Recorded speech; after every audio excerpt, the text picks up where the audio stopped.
10th ఫలితాల్లో జయకేతనం ఎగురవేసింది కరీంనగర్లోని all force విద్యా సంస్థ. తమ విద్యార్థులు రాష్ట్ర స్థాయిలో అత్యుత్తమ మార్కులు సాధించారని చెప్పారు ఆల్ ఫోర్స్ విద్యా సంస్థల చైర్మన్ నరేందర్ రెడ్డి. 1140 మంది విద్యార్థులు 500 మార్కులకు పైగా సాధించారన్నారు.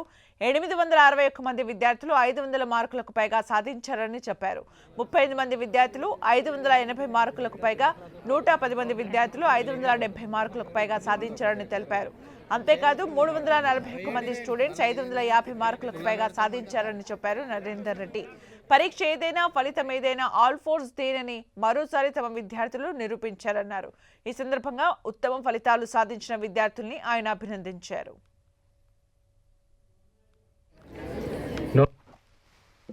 ఈ రోజు విడుదలైన ఎస్ఎస్సి 2025 ఫలితాల్లో మరి ఆల్ ఫోర్స్ మరోసారి సంచలనమైన మార్కులతోటి గతంలో గ్రేడింగ్లు ఉన్నప్పుడు అద్భుతమైన మరి సంఖ్యలో గ్రేడింగ్లు 10 జీపీలు తీసుకురావడం జరిగింది. ఈసారి మళ్ళీ అనూహ్యంగా మన గవర్నమెంట్ మార్కుల సిస్టమ్ తీసుకొచ్చింది.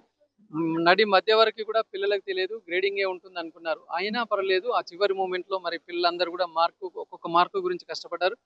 ఇవాళ 589 మార్క్స్ తోటి ఇవాళ అద్భుతమైన మార్కులు మరి మా చిన్నారులు తీసుకొని రావడం జరిగింది. అంతేకాకుండా ఓవరాల్గా 1140 స్టూడెంట్స్లో చూసుకున్నట్లయితే 861 మందికి 500 మరియు ఆ పైన మార్కులు రావడం జరిగింది.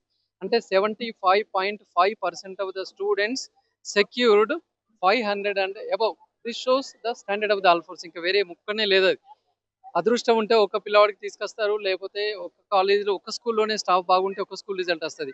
ఇవాళ ఇక్కడ మీరు చూస్తున్నారు మన కళ్ళ ముందట ఆల్ ఫోర్స్కి ఎన్ని బ్రాంచెస్ ఉన్నాయి, అన్ని బ్రాంచ్ల పిల్లలు ఇక్కడ ఉన్నారు. అన్ని బ్రాంచ్ల్లో కూడా అద్భుతమైన మార్కులతోటి పిల్లలు ఒకరి నుంచి ఒకరు ఇవాళ మార్కులు తీసుకొని రావడం జరిగింది. ఇది ఒక మార్కుల సునామీ కనబడుతుంది. ఇవాళ మీరు ఇక్కడ చూస్తూ ఉంటే కనబడుతుంది.